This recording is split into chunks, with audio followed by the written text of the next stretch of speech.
Hey everybody, this is Pedro Cortez with Tomopop.com bringing you another video review.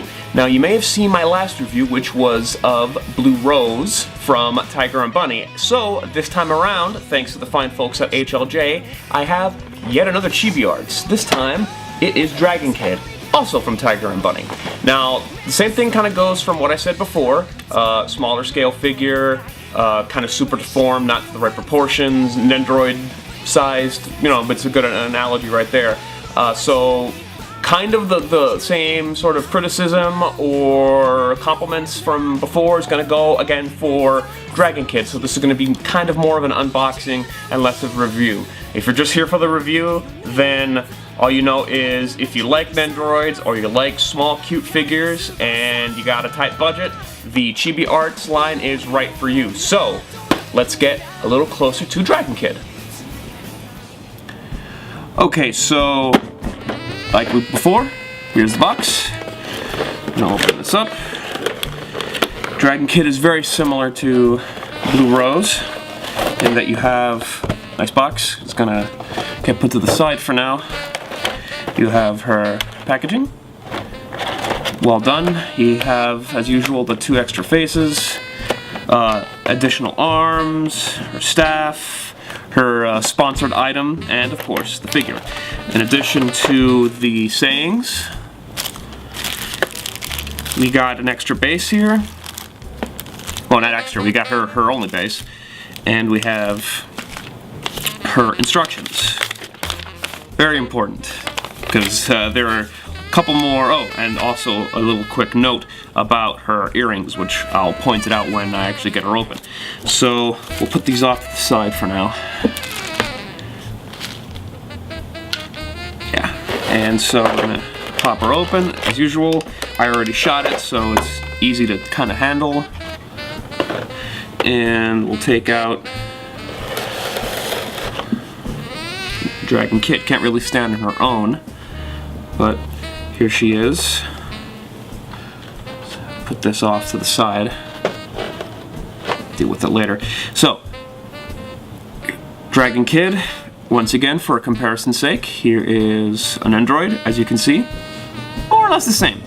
Same height and everything. So, standard on Dragon Kid, she's got her cute little outfit, movable arms, and her, I don't even know what to call this, but the part of her hairband, which has her sponsors, is movable, which is probably necessary for the sake of, you know, keeping it from breaking, because these things tend to get a lot of movement on them. And I'm reaching off to the side here to grab her earrings, because this is one of her main accessories. And you'll notice more in the pictures here that they're hooks. And you can plug the earrings into the hooks, like so. You can get them to be freestanding. Oh, and like Blue Rose, she has a peg in the back of her head, which allows for quick pull. And see, now you already have the earrings starting to pop out. It makes it a little difficult to keep them on, but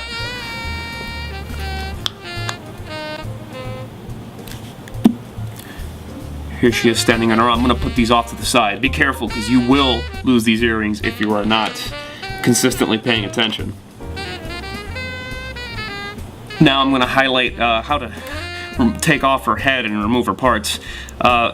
Once again, like Blue Rose, there are additional posts for manipulating the head, and also like Blue Rose, it's a quick little 3-step process.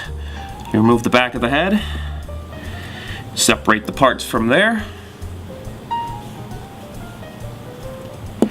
Now this one, you want to keep these together as they slide in a little easier, and then there you go. You slide her in here. Careful here with the space, and you pop it like so.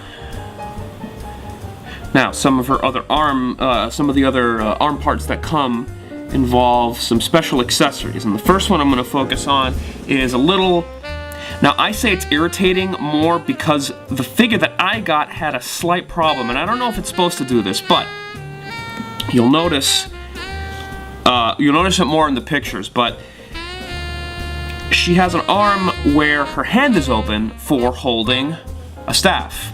And the way that the staff is, you remove one of the sections, and then you slide it through her hand, like this. Ah, and there you go. See, here's the problem. The hand comes off. Now, I'm not entirely sure it's supposed to be doing that. All I know is when I tried to put the hand on for the first time, it slipped out like this, and it has difficulty staying in here. Now, I haven't super glued it, which I'm considering doing. Obviously, that's the drastic measure, but as you can see, it's fine when it's like here, but put it at an angle, and down it goes. Which is frustrating because if you look at the back of the packaging, the position that she's supposed to be in has her hand down and behind her. So, let's, ooh, it's kind of creepy there with the head. Let's kind of let that go off to the side. You pop off her shoulder. Pop off her other arm. Ah, tight joints here with these limbs. And you go here, and what's supposed to be behind her back. So let's see if I can get this to stand for this video. And didn't quite work before, but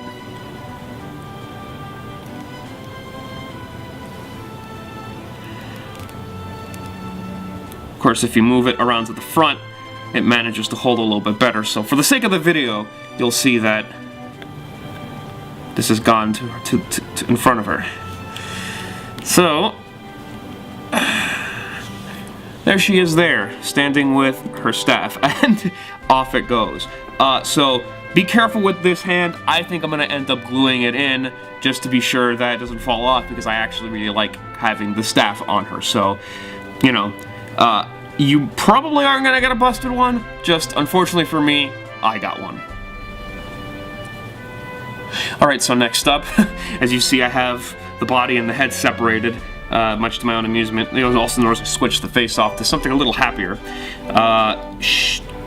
Dragon Kid here has some steamed dumplings that she can be enjoying, and since I'm supposing she's supposed to represent China, I suppose it makes sense. If you noticed how she's dressed in the show with kind of a Bruce Lee outfit, kind of, I think that's what they were going for.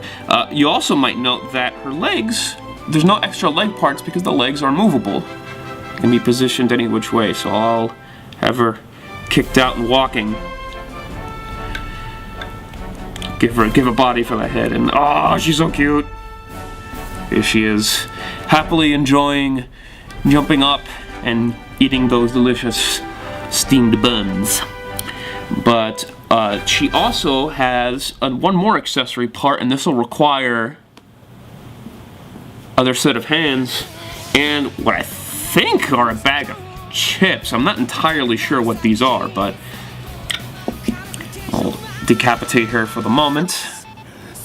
Also, you can move around her forearms in case you want to direct any of her positions and or the steamed buns.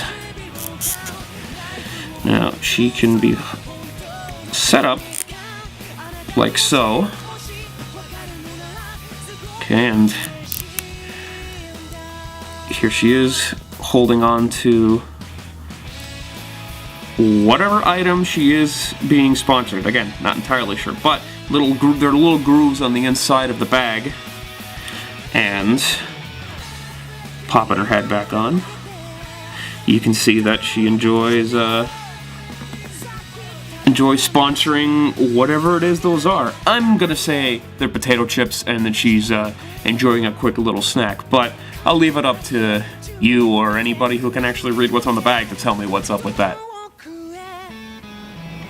And that's it for my review / unboxing of Dragon Kid. Now you can go to Hobbylink Japan and pick her up for about 3,300 yen. That's your standard price depending on sales. You know, when I saw that she was about 10% off, so she was about 2,900 yen, about $40, 45 after shipping. So I completely recommend it. Once again, you like Nendoroids, you like smaller scale figures, you like cute stuff, definitely go pick it up. Now, my Dragon Cat had a slight problem with her hand falling off, but that's something that could easily be fixed with a little bit of glue. Don't take that as like a consistent thing for just quality in general. Typically Bandai stuff, they've greatly improved over the last couple years, as their stuff nowadays is really good. So just take that as just a one-off defect, and really, how can you say no to a face like this? So, on that note, you're listening and watching Pedro Cortez. I'm with Tomopop, and I'll see you later.